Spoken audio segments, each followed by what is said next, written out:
Macau, 1982. The city of fortunes, built on a simple promise. The house always wins. 8 hours a day, he wasn't just dealing cards. He was studying the system's critical human flaws. He learned the human element was the greatest weakness. Distraction, assumption, and the fatigue of routine. The perfect crime would not be about luck or hacking. It would be about flawless timing and psychological warfare. Alex Chen, a broke dealer making pennies an hour, was trapped in the casino's unforgiving, relentless machine. He found the blind spot, the moment after the roulette ball drops, when the dealer's eyes momentarily look away. The Typhoon was born, a sleight of hand that turned a losing bet into a massive, instant winning score. 2 years later, the broke dealer was ready to challenge the house's absolute, unquestioned authority. First attempt, a deliberate loss.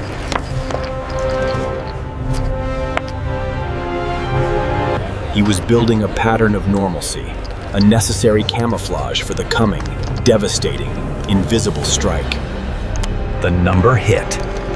The moment of truth arrived. A single second that would change his life forever. The dealer's assumption was shattered. The massive $2,500 chip was there, defying all logic and memory.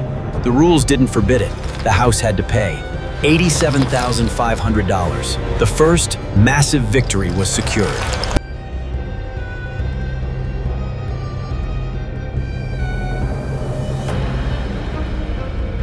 The Typhoon worked, and nobody knew they had been cheated, only that a high roller had won big.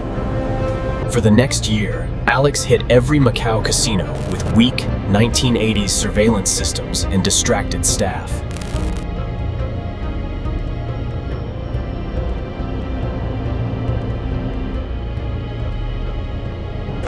He was making more in one night than he made in several years as a dealer, a silent, invisible robbery.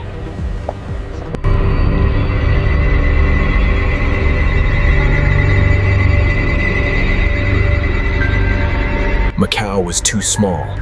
The pattern would be noticed.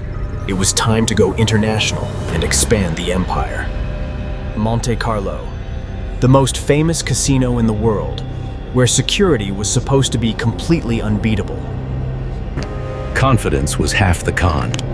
He looked like he belonged, a master of disguise and psychological warfare. The table was crowded.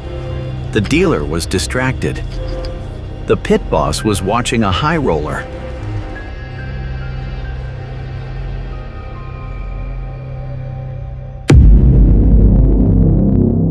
The Typhoon worked globally.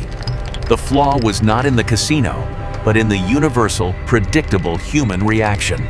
This was the moment. Pay him or catch him.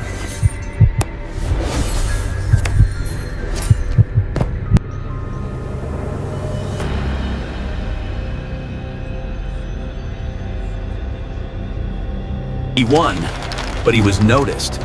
Alex wouldn't return to Monte Carlo for 3 years. The heat was too intense.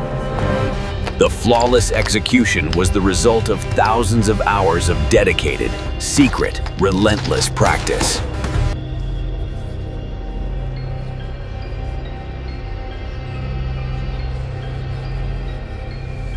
Working alone was limiting. To hit bigger scores, Alex needed a small, trusted, professional team. David, an ex-dealer, knew casino procedures and would create distraction bets to pull the dealer's focus. I told you not to slam it that hard! It's supposed to be a distraction. Patricia, his girlfriend, would create momentary, loud distractions. Tony, a former pit boss, knew exactly what surveillance watched and where the weak moments were hidden. Between 1988 and 1993, Alex, David, Patricia, Tony made an estimated $8 million.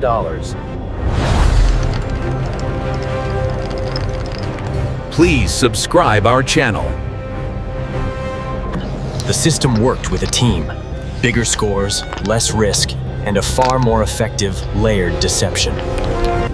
Did you hear about the raid on the club across town last night? Paris. Patricia's distraction pulled the dealer's eyes away at the critical... There were close calls, moments where the slightest arrow could have ended his entire, lucrative criminal career.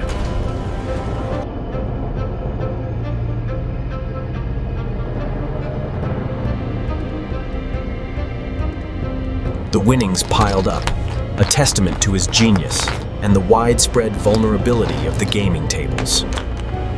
For 19 years, the casinos chased a phantom, a legendary cheat they could never quite identify.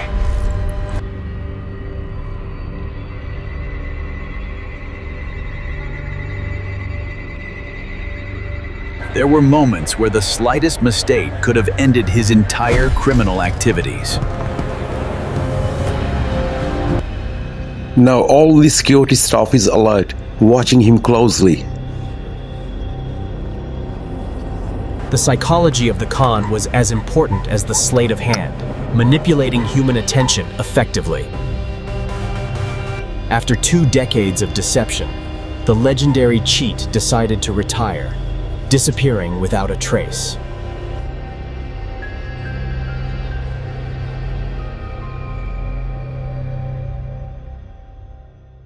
The ghost of the casino floor returned, but this time, he was invited to stand on the side of the house.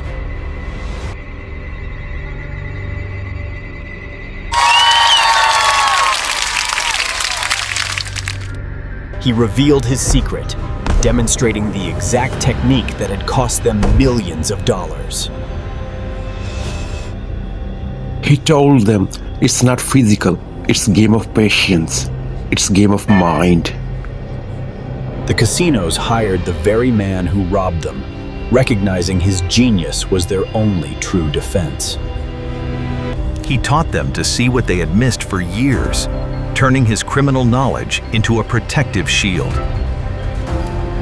The greatest trick was not the switch itself, but the audacity to execute it in plain sight.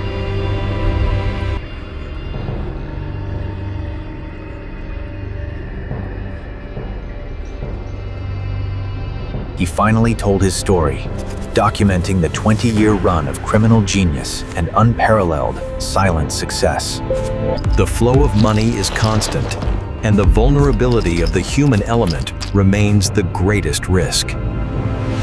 He remains a legend, the only man to rob the casinos for decades and then be welcomed back inside. The security of the modern casino is a direct result of the flaws he so brilliantly exposed and exploited.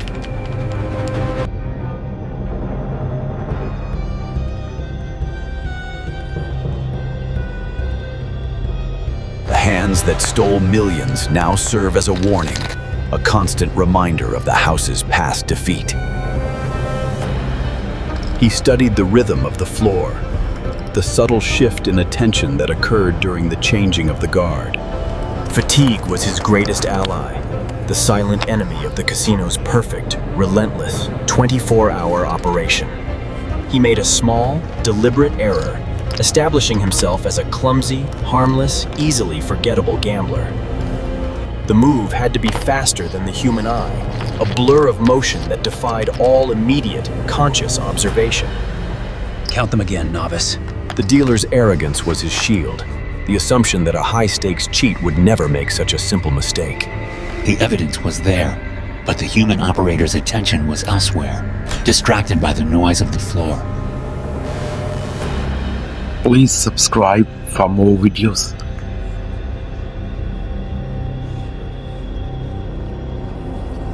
For the very last time in his life, he showed his trick again. Last attempt. The distraction was a masterpiece of chaos, drawing all eyes away from the critical, decisive moment. The momentary chaos was enough, the perfect, necessary cover for Alex's lightning-fast, decisive action.